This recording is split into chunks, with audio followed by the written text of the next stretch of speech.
राधे राधे। जैसा कि आप सभी को वृंदावन की महिमा के बारे में पता है, लेकिन अभी कुछ वर्षों से हम लोगों का वृंदावन का आना जाना लगा है।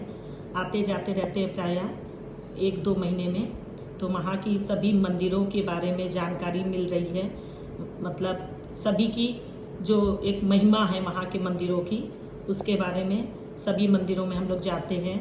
लेकिन वहाँ के लोग, जो भक्त लोग हैं, उनके मुंह से प्रायः हम लोगों ने यही सुना है कि वृंदावन के सब मंदिरों की अपनी अलग महिमा है, लेकिन बिहारी जी वहाँ का दिल है।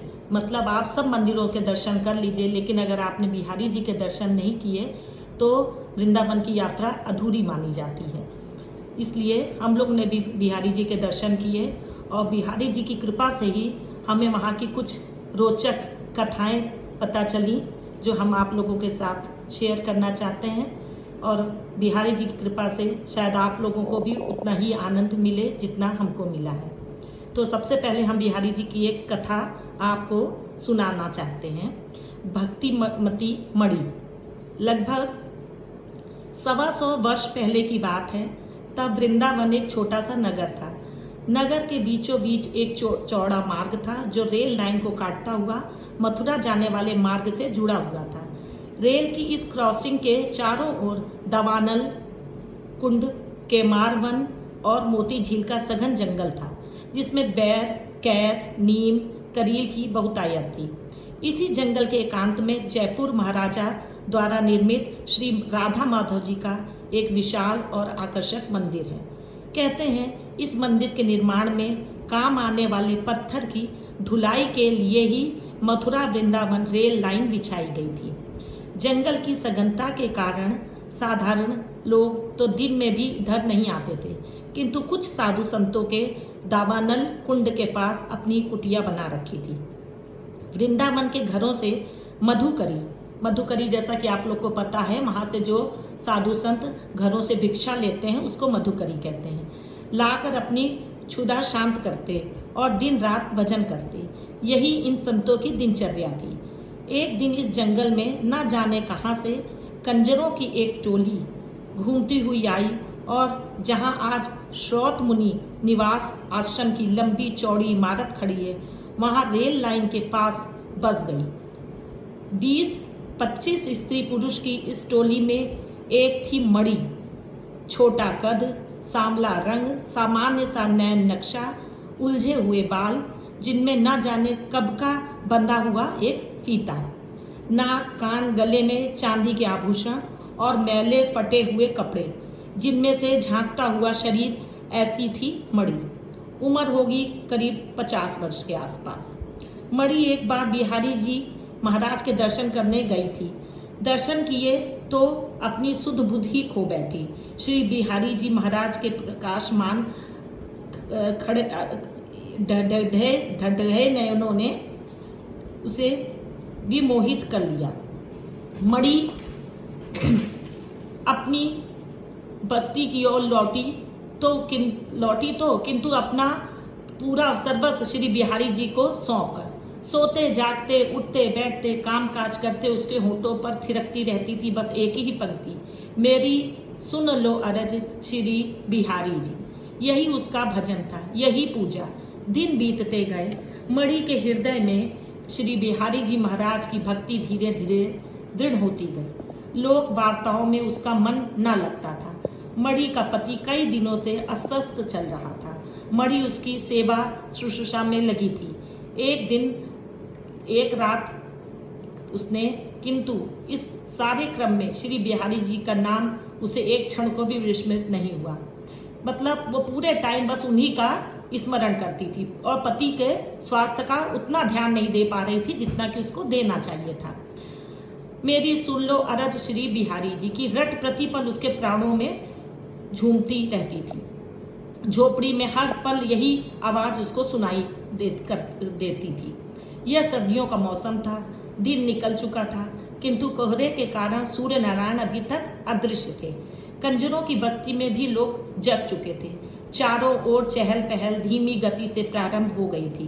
तभी दूर से आती बाके बिहारी जय हो तिहारी, बाके बिहारी जय हो तिहारी की कंठ ध्वनि वातावरण की निस्तब्धता को बरबस भंग करने लगी। धीरे धीरे कोहरे की चादर पर कई मानव आकृतियां की छाया उभरी और क्रमशः मणि की बस्ती की ओर बढ़ने लगी।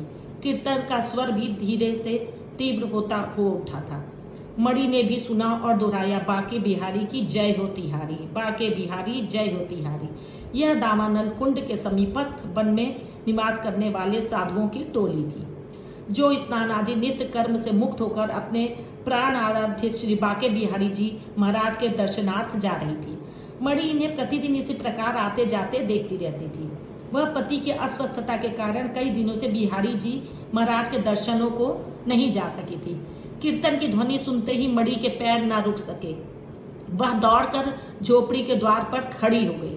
साधुओं का दल जिस प्रकार कोहरे को भेद कर प्रकट हुआ था, ठीक वैसे ही मणि की झोपड़ी के सामने से गुजरता हुआ कोहरे में भी विलीन हो गया।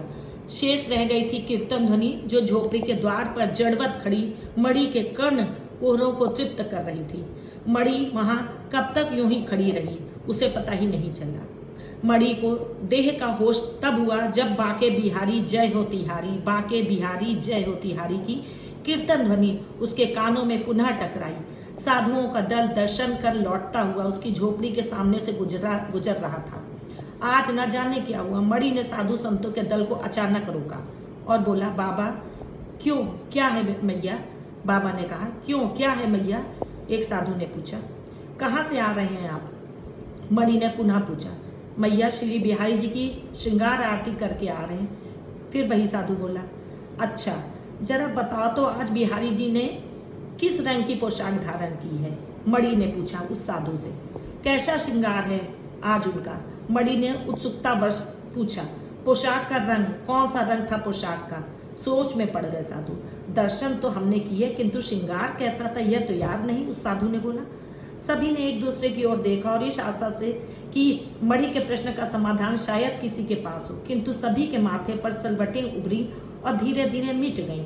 किंतु मणि के प्रश्नों का उत्तर उनके पास ना था। मैया, हम दर्शन तो जरूर करके आ रहे हैं, किंतु हमें पोशाक का रंग, श्रृंगार का ढंग स्मरण नहीं आ रहा। मणि हंसी। बाबा, आप लोग दर्शन करके आ रहे हैं या मंदिर घूमकर? अरे आज बिहारी जी ने पीले रंग की पोशाक धारण कर रखी है, उसमें लाल रंग की किनोर पर सिल्मा सितारे का काम किया हुआ है, माथे पर पीली पगड़ी बंधी है, गले में चंद्र सैनी हार है। जाओ दर्शन करके दोबारा आना, तब बताना कि जो मैंने कहा वह ठीक है या नहीं। साधु आश्चर्यचकित थे। सबने परस्पर बातचीत की और एक बार फिर श्री बिहारी जी के दर्शन करने का निर्णय लिया। वे सब पुनः जिस दिशा से आए उसी ओर लौट पड़े। मणि ने पुकार कर कहा, और हाँ गुसाई जी से कहना कि आज मेरे लाडले को उत्थापन में लड्डू का भोग क्यों नहीं लगाए, उसे मोतीचूर के लड्डू बहुत प्रिय हैं। साधुओं ने जाते जाते मणि के ये शब्द भी अपने गिरह में बांध लिए। मंदिर पहुंचकर उनके आश्चर्य का ठिकाना न रहा। श्री बिहारी जी महाराज की ठीक वैसी ही पोशाक थी और वैसा ही श्रृंगार जैसा मणि ने बताया। उनका हृदय मणि पर बिहारी जी महाराज की अलौकिक कृपा का अनुभव कर आनंद विभूत हो उठा। उत्सुकतावश उनके पांव जगमोहन की ओर बढ़े। वे निज मंदिर गर्भगृह द्वार के निकट जा पहुंचे। गुसाई जी पर्दा बंद करके दर्शनार्थियों को तुलसी प्रसाद दे रहे थे कि एक साधु उन्हें जय बिहारी जी कह अभिवादन किया और बोला, महाराज क्या आपने आज उत्थापन में श्री बिहारी जी महाराज को मोतीचूर के लड्डू का भोग नहीं लगाया था? तो हाँ लगाया था, पर तुम ये क्यों पूछ रहे? गुसाई जी ने पूछा। महाराज, यदि एक बार आप अंदर देखने के पश्चात मुझे निश्चित तौर पर बताएं कि आज लड्डुओं का भोग लगा या नहीं, तो आपकी बड़ी कृपा होगी, साधु ने आग्रह किया। गुसाई जी कहने लगे, आप कहते हो तो देखकर बता देते हैं, वैसे हमने भोग तो प्रातःकाल ही लगा दिया। कहते हुए गुसाई जी निज मंदिर में चले गए।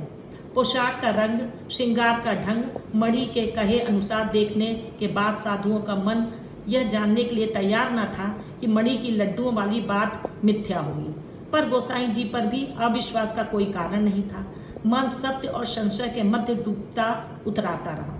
इतने में गुसाई जी पर्दा हटाकर द्वार पर आए। उनके माथे पर पसीने की बूंदें छलक रही थी। आते ही कहने लगे, बाबा आज तो बड़ी भारी अपराध बन गया। ठाकुर जी महाराज को वास्तव में लड्डू भोग लगने से रह गए। साधुओं की शंकाओं का निवारण हो गया था। वे लौटकर मणि के द्वार पर पहुंचे और उसके भाग्य की सराहना करते हुए अपनी अपनी कुटिया को वापस लौटे। मणि जब तक जीवित रही रोज श्री बिहारी जी महाराज का ध्यान करती रही और अंत में वृंदावन की रज रज होकर मिल गई। सच, वह केवल नाम की ही मणि नहीं थी, अपितु प्रभु कृपा के प्रभाव से भक्ति मतियों की मुकुट मणि भी बन चुकी थी। जय हो बिहारी बाके बिहारी लाल की जय हो।